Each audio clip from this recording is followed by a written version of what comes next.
we have our own exclusive reporting in response to the hit that came out yesterday, this report attacking Kash Patel and to a lesser extent, Dan Bongino. We broke some of this news on our AM update, but I have more to tell you today. That is direct from Kash Patel himself with his authorization that it be on the record. Just by way of background, what happened was a group called the National Alliance of Retired and Active Duty FBI Special Agents and Analysts issued a report. This report, we're told, is going to be presented to Congress later this week. It's called a pulse check of the first 6 months of the Patel leadership, February through August. And it calls the FBI a chronically underperforming agency, in part because of Kash's political partisanship. It reveals a troubling picture, they say. This is after their interviews with rank and file, current and former agents, of a chronically underperforming agency debilitated by low confidence in FBI leadership based on a lack of prior experience, a historically toxic culture of fear and operational paralysis, and deep-seated internal partisanship. They go on, and I'll go through some of the allegations. But the biggest thing that they point to that's been used to embarrass or try to Kash Patel is a story that when Kash went out to the Charlie Kirk assassination guys, that he showed up there via his airplane, and he didn't have an FBI jacket, and that he, like a high school girl wanting to be in the right outfit at the big football game, refused to leave the vehicle, the plane, until he got the proper threads on him. He wouldn't leave until he got an FBI jacket, and that on top of that, he demanded a patch to make him look like badass, so that one of the local guys had to take off a patch and give him the patch so that he looked tougher. That's the implication. Well, I've spoken with Kash Patel, and he said none of that is true. His initial denials and the real facts about where the FBI is, they call it rudderless. The FBI is actually truly setting records on its arrest rates, on violent crimes, gangs, and so on, but it's all an AM update. But on this particular incident, which was meant to personally humiliate him, obviously, he says it's not true. He says he flew from New York directly out to Utah. He had no proper clothing. He was out to dinner when he learned about Charlie. So he did borrow an FBI jacket. He said the patches piece of the story is also not true. He said a guy who worked one of the special divisions out in Utah actually gave him a patch as like a solidarity, the way a lot of law enforcement will give you like a coin or whatever. He gave it to him because he wanted the FBI director to feel like part of the crew. And Patch, to respect this guy and say thanks for, giving this to me, put it on his arm and got off the plane. He said there was no waiting on the plane to get a jacket. There was no waiting on the plane to get a patch. He said we ran off the plane. We understood Charlie had been murdered. It was a tumultuous time. And that just none of this is true. And I got to tell you guys something. When I went through yesterday, because Miranda Devine had an explosive report yesterday. She, as always, is a great reporter. But then later, the actual 110 or some odd page report dropped. And as I actually went through it, the complaints in here, boys. I mean, okay, I'll give you an example. The deep-seated internal partisanship is there because because of the FBI director who previously campaigned for the president as a vocal critic of the FBI. Too fucking bad. Also left-leaning factions embedded who have TDS. I accept that. There is increasing dislike for Trump in the FBI, they say. The number of FBI employees exhibiting TDS is much more widespread than it was within the FBI. Then they go on to say, agents are upset about the January 6 pardons. A subsource, who's an FBI employee, reported he or she is demoralized that the president pardoned those rightfully convicted for their role in January 6. Well, take it up with Oprah. Why is that?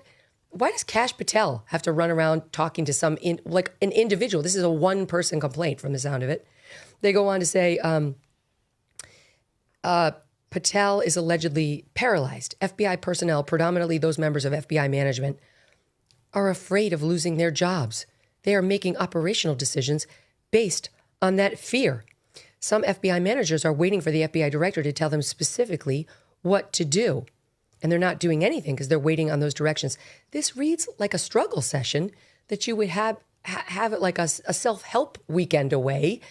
And the conclusion of these guys in this report is you better listen to Kash Patel. Every opinion matters. You have to reprogram the mindset from hyper defensive to full receive mode and commit to embracing feedback. And then you must execute on the recommendations. This sounds like a BLM session, like the Wall Street Journal kids who tried to pull this shit onto the WSJ during the George Floyd-a-palooza. And WSJ said, yeah, we hear you. We understand your feelings. Get out if you don't want to work here. It's a news organization. Rich, I'm sorry, but this is like, I'm not persuaded. And this is not just because I like Kash and Dan. I was perfectly ready to criticize them. This sounds like bullshit. Yeah, so the jacket story, classic kind of BS story. And it goes back to the Hegseth Washington Post story. I learned long ago in the Trump era, you don't believe anything that allegedly happened in private or that was said in private. I mean, they lied about things Trump said on camera in the Lester Holt interview about why he fired James Comey, what he said about the Charlottesville protests. So I don't believe anything that's reported about something that happened in private, unless there's some written record of it. And this is a classic story that feels like the jacket thing. It's just made up. It's hearsay, repeated 2 or 3 times by people who hate the guy and want to embarrass him. So I put no credibility in that whatsoever, and his denial sounds totally credible. Now, look, this is a huge institutional and organizational lift for him. He's never had a job like this. I'm sure things have been shaky because he's inexperienced. We saw some of that in public and how he handled the Charlie Kirk assassination, saying whether we had a suspect in custody or not and having to change a couple times on that. But on the other hand, there's an entrenched bureaucracy that's going to be hostile to his priorities and hostile to his politics. So this is not. I don't take any of this very very seriously, but it comes with the job for Kash. Yeah, well, exactly. And Miranda's a straight reporter, but the question is, what's in the ingredients of the report that she was basing her report on? And here's the thing: he raised with me, Charlie Kash did. The FBI is doing a good job. They allege it's rudderless, directionless, people are paralyzed. These are some of the stats we listed in AM Update today. Under Kash's leadership, the Bureau has made almost 30,000 arrests this year. That's a 100% increase from 2024, 25,000 of those for violent crimes. Over 100 MS-13 gang members, over 200 plus Tren de Aragua members. 6,000 missing children have been found. That's a 22% increase over last year. 1,700 child predators have been arrested, up 10% over last year. Human trafficking arrests, up 15% from last year. Domestic terrorism arrests, up 30%. 1,900 kilos of fentanyl have been seized. 4 of the top 10 most wanted criminals have been nabbed. That's the same number President Biden's FBI nabbed in 4 years sitting in office. So to me, this just smacks of they don't like him. They don't like Dan. The FBI, I'm talking about the FBI rank and file. And that hasn't changed just because they got rid of DEI, et cetera. So I'm very far from being an expert in the internal workings of the FBI. I'm also not a great fan of the FBI. What I do know, though, is how the US Constitution works. And all of the criticisms that you read are irrelevant under our system of government. I am also a critic of the January 6th pardons, but Donald Trump is the duly elected president of the United States. He's the head of the executive branch.